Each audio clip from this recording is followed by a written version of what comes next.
Shalom, selamat pagi. Saya sangat bersuka cita pagi hari ini.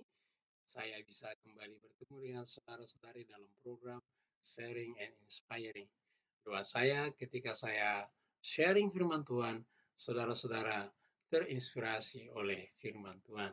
Karena saya percaya kapan saja firman Tuhan diberitakan, di situ Roh Kudus berkarya, menjamah, menginspirasi, menolong kita mengerti firman Tuhan, sehingga kita bisa menjadi pelaku-pelaku firman Tuhan. Pagi ini kita akan melanjutkan renungan kita dalam kitab Amsal yang kelima, ayat 7 sampai 14. Sebelumnya, mari kita berdoa. Bapa yang baik, dalam nama Tuhan Yesus kami bersyukur pada pagi hari ini Tuhan menolong kami, melindungi kami sepanjang malam sehingga kami bangun dalam keadaan sehat, bangun dengan berkat yang baru, sukacita yang baru, semangat yang baru, dengan hari yang baru. Terima kasih Tuhan buat semua berkat-berkat-Mu buat pagi ini. Pagi ini ya Tuhan, sebelum kami memulai aktivitas, biarlah Tuhan yang menolong kami. Biarlah Tuhan yang memimpin kami melalui firman-Mu ya Tuhan, supaya sepanjang hari ini kami hidup untuk memuliakan nama Tuhan. Kami ya Tuhan sebentar mendengarkan firman-Mu, biarlah Roh Kudus yang mengurapi kami semua, dimanapun kami berada. Biarlah Roh Kudus yang menolong, membimbing, bahkan menolong, menginspirasi, bahkan membantu kami ya Tuhan, supaya kami bisa mengerti firman-Mu, dan kami bisa menjadi pelaku-pelaku firman Tuhan. Sehingga semakin hari kami, semakin dewasa, semakin disempurnakan, sama seperti Kristus. Demikian hamba-Mu ya Tuhan yang sangat terbatas, biarlah Roh Kudus yang mengurapi, biarlah Roh Kudus yang membimbing, biarlah Roh Kudus juga yang memilih setiap kata-kata yang keluar dari mulut hamba-Mu. Setiap pengajaran yang keluar dari mulut hamba-Mu ada dalam pengawasan Roh Kudus. Terima kasih Tuhan Yesus. Dalam nama Yesus kami berdoa. Haleluya. Amin. Amin, saudara-saudara. Kita akan lanjutkan pembacaan firman Tuhan. Dan kita akan baca mulai dari ayat ke-7 sampai ayat yang ke-14. Sebab itu, hai anak-anak, dengarlah aku. Janganlah kamu menyimpang daripada perkataan mulutku. Jauhkanlah jalanmu daripada dia. Janganlah menghampiri pintu rumahnya, supaya engkau jangan menyerahkan keremajanmu kepada orang lain, tahun-tahun umurmu kepada orang kejam, supaya orang lain jangan menyenangkan diri dengan kekayaanmu, dan hasil susah payahmu jangan masuk ke dalam orang yang tidak dikenal. Pada akhirnya engkau akan mengeluh kalau daging dan tubuhmu habis binasa. Lalu engkau berkata, mengapa aku benci kepada didikan, dan hatiku menolak teguran? Mengapa aku tidak mendengarkan suara guru-guruku, dan tidak mengarahkan telingaku kepada pengajarku? Aku nyaris terjerumus ke dalam tiap malapetaka, dan di tengah-tengah jemaat dan perkumpulan. Pagi ini saudara, kita akan melihat di sini ada konsekuensi dosa perzinahan. Di sini Salomo sedang mengingatkan anaknya, menegaskan kembali kepada anaknya supaya dengar-dengaran terhadap nasihatnya. Jangan menyimpang dari nasihatnya. Tentu dia sebagai ayah yang paling bijaksana pada saat itu. Dia orang yang paling berhikmat pada saat itu. Dia nasihatnya pasti tepat. Apa yang dia katakan itu pasti benar. Terutama dia adalah seorang yang takut akan Tuhan. Demikian juga kita harus mendengarkan orang tua kita. Terutama kita harus mendengarkan firman Tuhan. Memberikan telinga kita kepada firman Tuhan.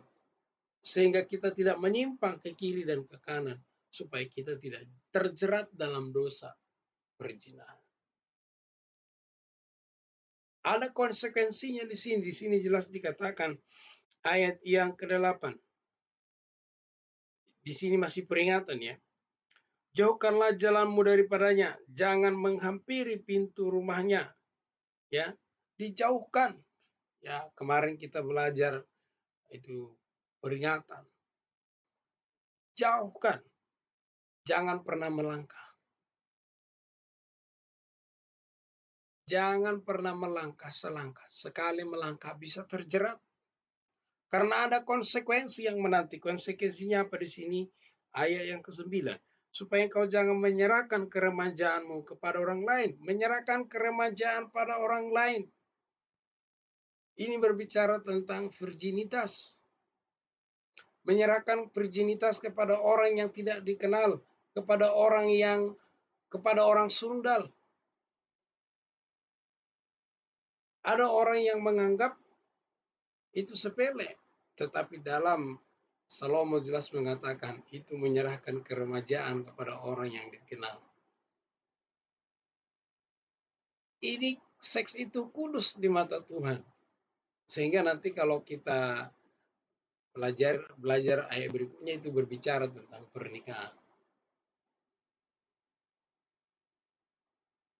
Jadi saudara-saudara, kalau orang terjerat dalam dosa perzinahan, apalagi belum sampai pada tahap, maka ia menyerahkan keremajaannya kepada orang yang tidak dikenal.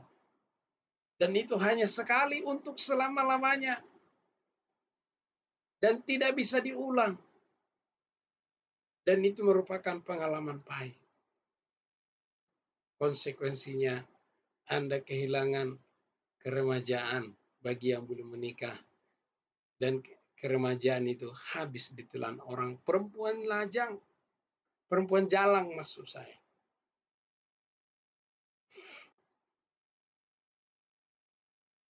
Dan tahun umurmu kepada orang kejam.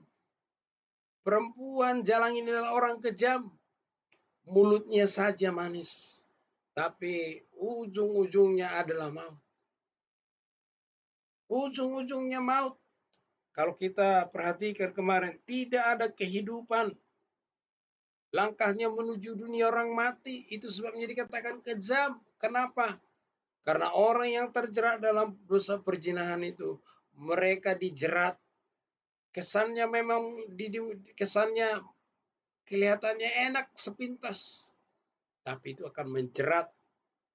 Dan tidak ada kehidupan di sana. Itu disebabnya disebut kejam. Kejam karena apa? Merampas keremajaan, merampas kehidupan. Mereka mungkin tidak menyiksa, ya seperti penjahat. Mereka manis di depan, endingnya maut. Itulah kekejaman mereka. Inilah kekejaman perempuan jalang ini. Inilah kekejaman perempuan sundal ini. Itu sebabnya Salomo ingatkan. Dengarkan nasihat. Hal yang sama berlaku bagi kita, saudara. Mari kita dengarkan firman Tuhan. Mari kita lakukan firman Tuhan baik-baik. Supaya kita tidak terjerat dalam dosa perzinahan. Kita lanjutkan. Supaya orang lain jangan mengenyangkan dirinya dengan kekayaanmu. Namanya sudah bergaul, apalagi terjerat dengan perempuan jalang, nggak ada yang gratis, bayar. Bayar.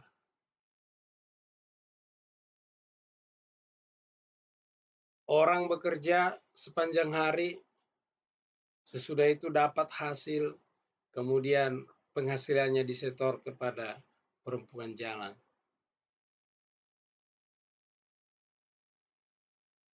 Ini berbicara penghasilan.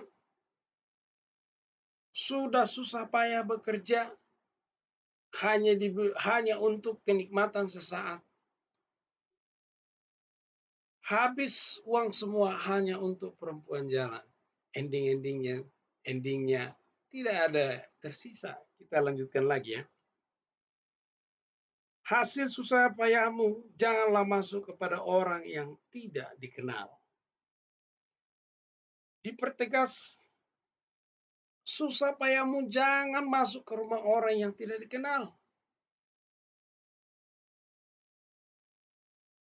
Dikenal di sini bukan hanya sekedar kenal nama, tapi dikenal di sini orang yang tentu memiliki hubungan hubungan yang kudus di dalam pernikahan tentu. Karena ini kan berbicara tentang nanti di konteksnya di bawah itu pernikahan. Jadi bukan hanya sekedar kenal wajah saja, bukan hanya sekedar tahu saja, tapi ini adalah punya pengenalan yang dalam, punya hubungan khusus. Tapi yang jelas perempuan jelas dikatakan di sini jangan, ya, Salomo nasihatnya jangan masuk penghasilanmu kepada orang yang tidak dikenal. Apalagi mereka yang perempuan jalan, jangan masuk. Peringatan yang sama, jangan sampai penghasilan Anda masuk kepada orang yang tidak kenal, apalagi adalah perempuan jalan.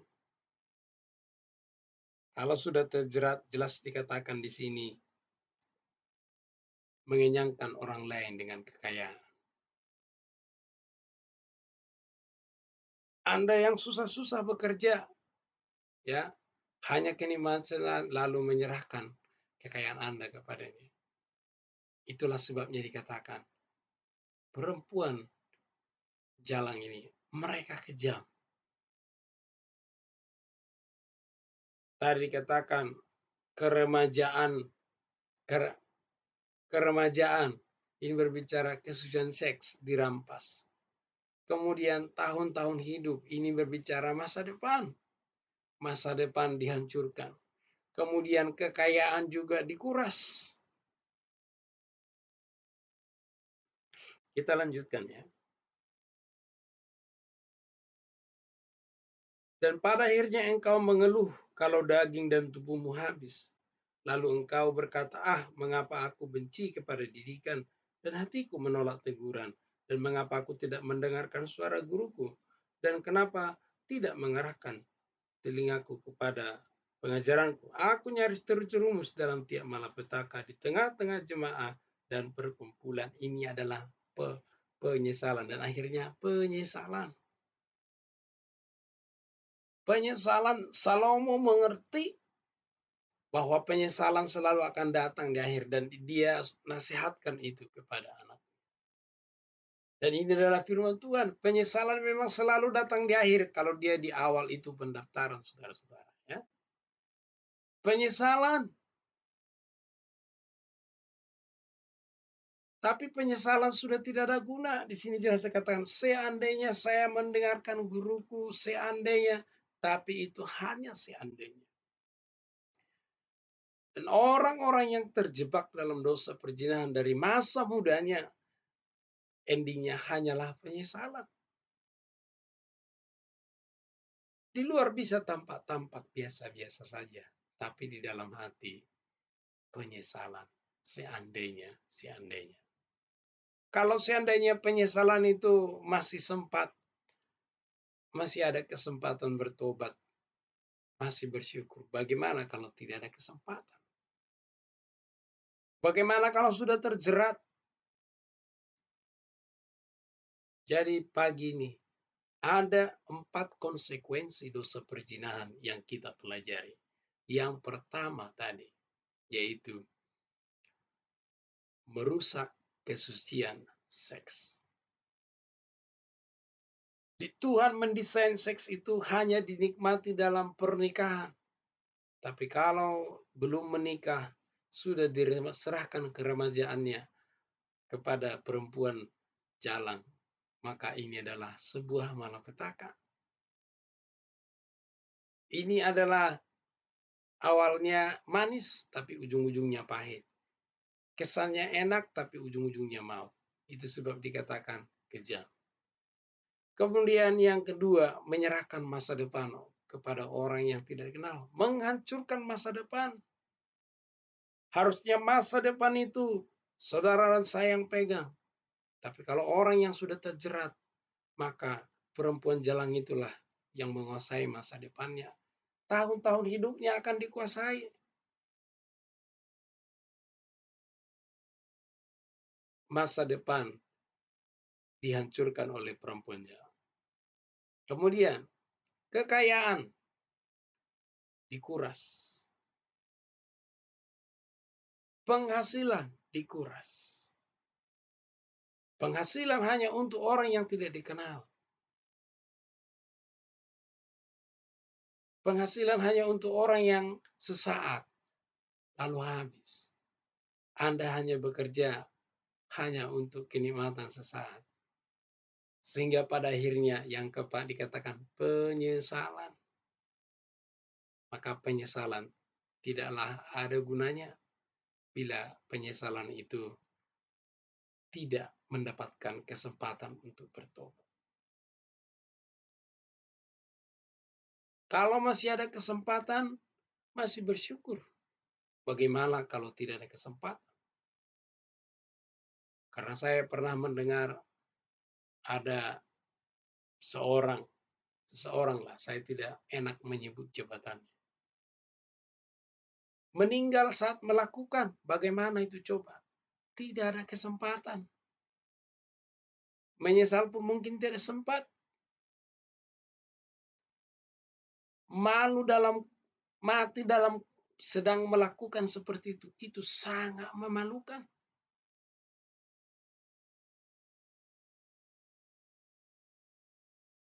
Pagi ini kita diingatkan kembali, saudara-saudara, supaya kita dengar-dengaran terhadap firman Tuhan,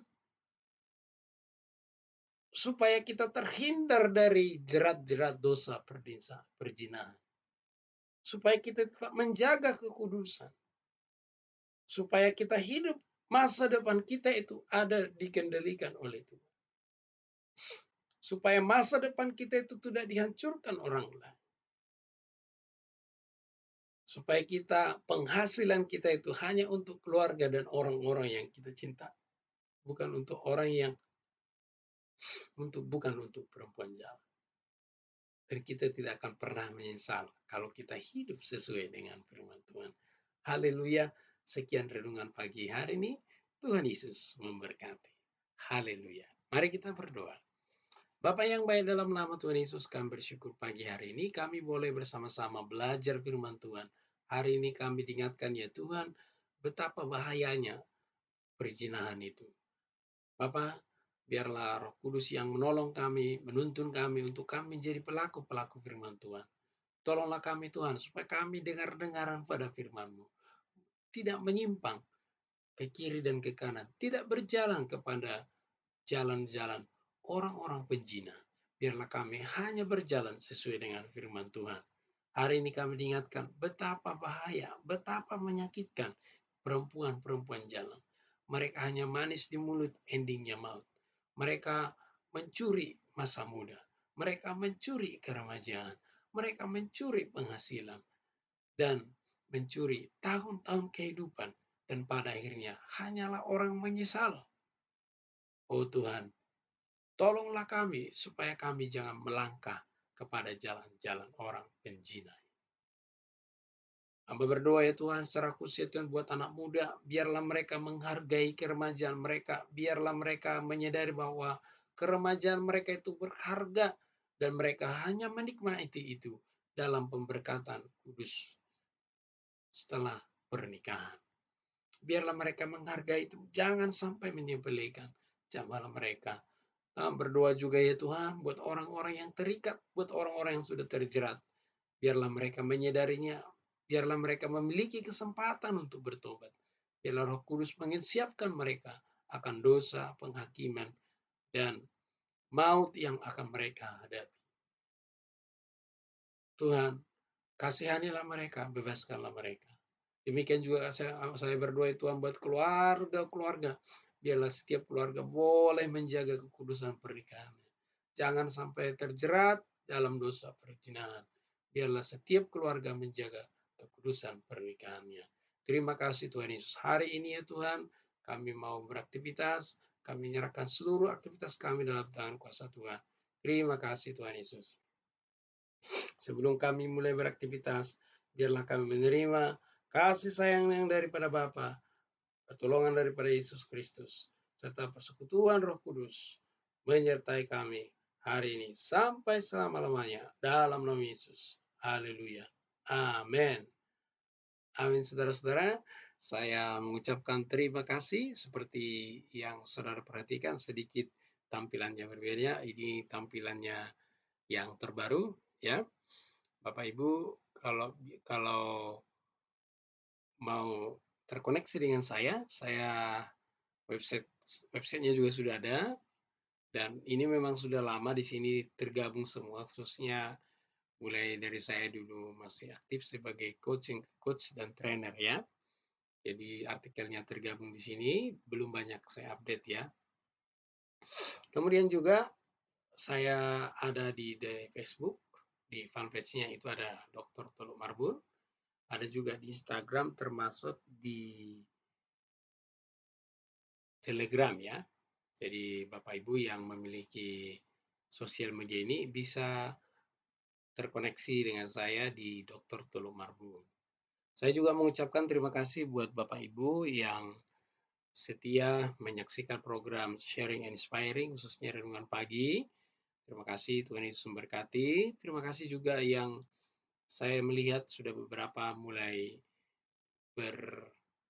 memberikan komentar, ya, baik via YouTube ataupun Facebook, dan juga yang ada di grup-grup, ya.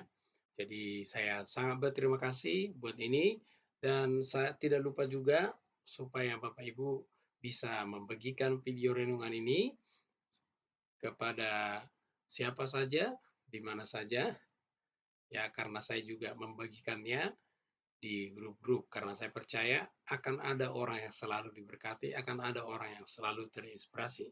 Dan bila Bapak Ibu belum menekan tombol subscribe-nya, silakan ditekan tombol subscribe-nya, lalu aktifkan tombol loncengnya. Terima kasih banyak buat hari ini. Tuhan Yesus memberkati. Tuhan Yesus membuat hari Anda hari ini berhasil di hadapan Tuhan. Haleluya. Shalom.